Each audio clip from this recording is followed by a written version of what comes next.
Hey guys, welcome back to another cEDH deck tech. Today we're doing Muldrotha, the Gravetide.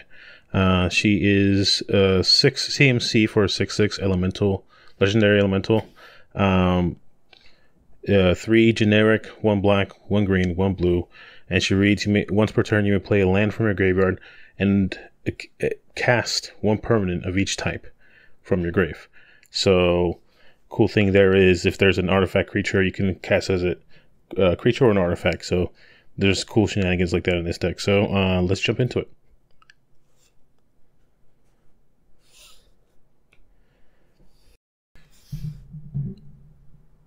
All right, starting off, we're going to get into our lands.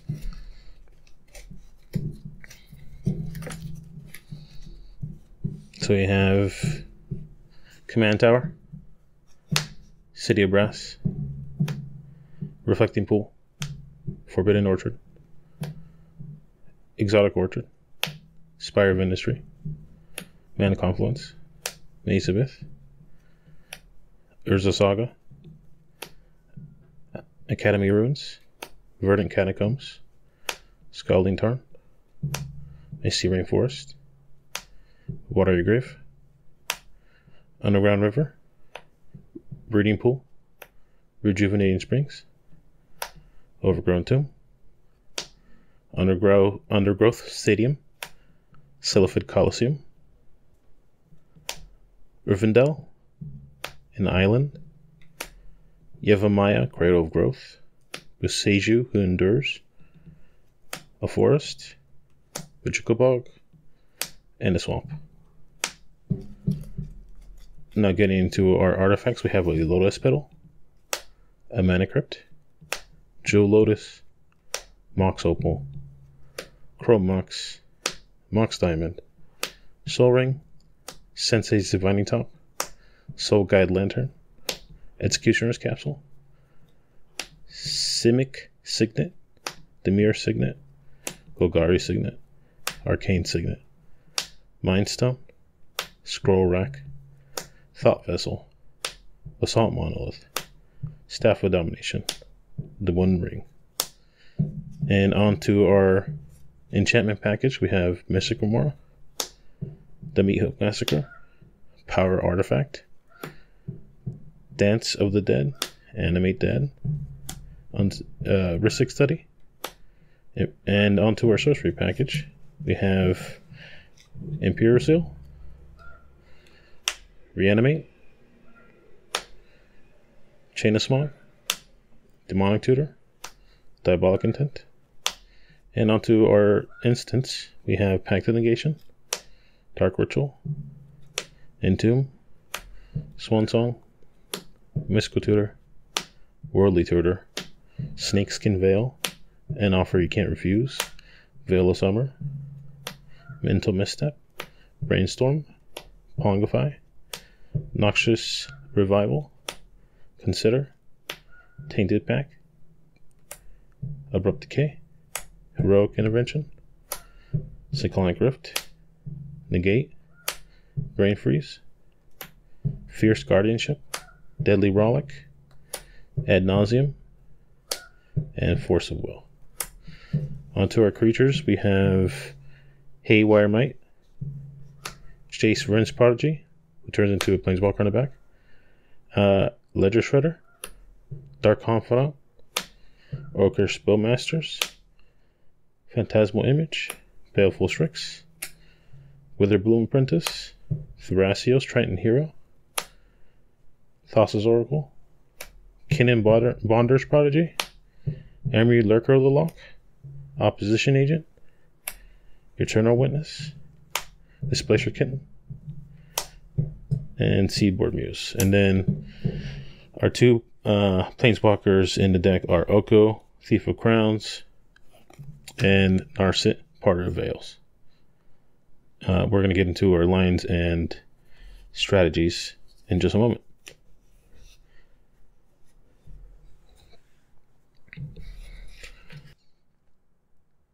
All right, so before we get into lines for victory or, just general combos, let's just take a minute to talk about why Muldrotha and cEDH.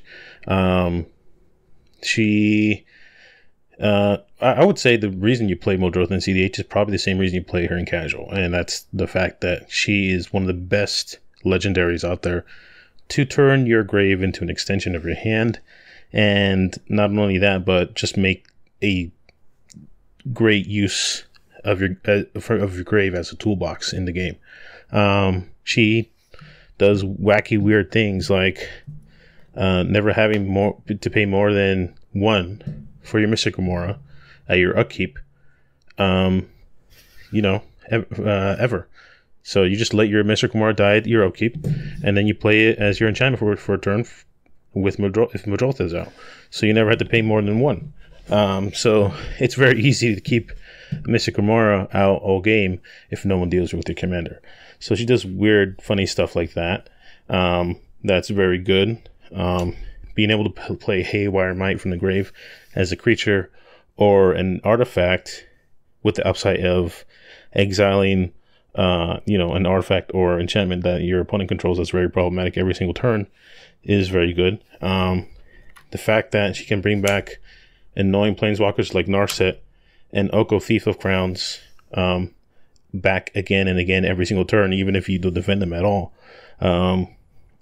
is another great thing that she has great value that she adds to your game plan. Being able to, consistently be able to stop your opponents from drawing with Narset or turning all your opponent's planeswalkers into, not planeswalkers, commanders into elk tokens is, pretty good every single, whenever you can do it. And if you can do it consistently and repetitively, that's, really good as well. So she tends to lend herself to a more mid-range control plan. And, she can do things like, let's do Urza Saga again this game. Let's reuse either the same, fetch line over and over again, or a different one. As long as it's in the grave, you can do it. Let's play Set-Filled Coliseum so I can draw 3 cards. Or simply, if I have, no hand at that point, simply put 6 cards into my graveyard that I can still use that turn. We also have things like, being able to play Animate Dead and Dance of the Dead from the grave to either cheat out creatures that are in the grave and not use my creature slot for that turn with Muldrotha, or if I let Muldrotha go to the graves because someone removed her, I can bring her back for the low cost of 2 mana. Jace Vryn's Prodigy is really good in this deck because not only is he a creature that loots and then flips into a planeswalker who now lets me have access to my instants of sorceries in my graveyard. He's just very good. He fills your graveyard, and when your graveyard is 5 or more, he gives you access to other parts of your graveyard that Muldrotha can't.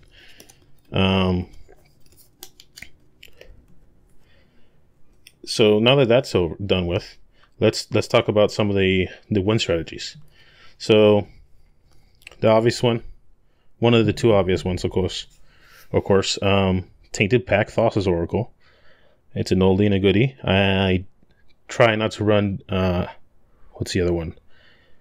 Demonic Consultation as much as possible because it will make you lose games more often than win games if you're using it in a desperate situation. And that's why I like Tainted Pact more. Yeah, it's 1 more mana, but the security gives you over Demonic Consultation. I like Tainted Pact way more. The other obvious one in the deck, Witherbloom Apprentice, Chain of Smog. For those who are not in the know, Witherbloom Apprentice is a creature that has Magecraft, and which reads, whenever you cast or copy an instant or sorcery, each opponent loses 1 life, and you gain 1 life. And Chain of Smog casts itself indefinitely when you cast it if you keep on targeting yourself over and over again. So there you go. Now let's get into lines that you get exclusively from playing Muldrotha, to a certain extent. So Muldrotha, Displacer Kitten, and Lotus Petal. This is how this works.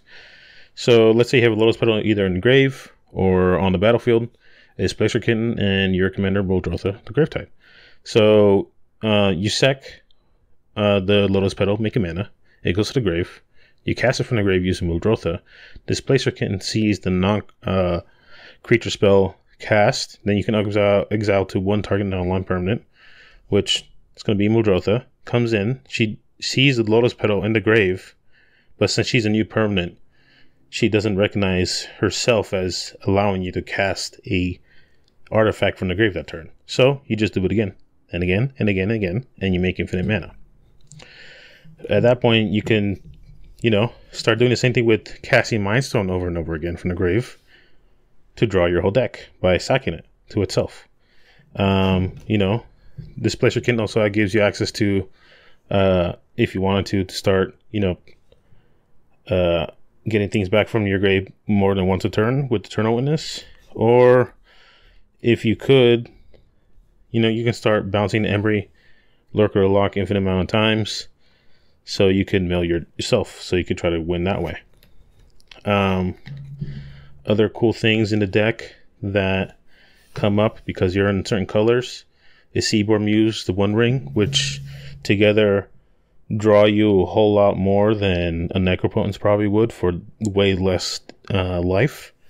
Other things that Seaboard Muse is good for is your Thrasios and Kinnins of the world. So you can use their abilities over and over again without the fear of tapping out. And then because this deck is so good at making infinite mana, because there's another way to make infinite mana in this deck, in the form of Basalt Monolith and Power Artifact was an enchantment, then reduces the activity abilities of the enchanted artifact by 2, which can be below 1, which will be 1 for Basalt Monolith to untap it, and it gives you 3 each time, so you make infinite mana. So you can then dump that infinite mana into Kinnin, Thrasios, Staff of Domination to draw yourself out, and then most likely Thoracle. So this deck runs a lot of interaction, runs a lot of Muldrotha shenanigans, and it's a pretty strong deck. If you guys want any more of this type of content, let me know. And thanks for coming. Have a nice one.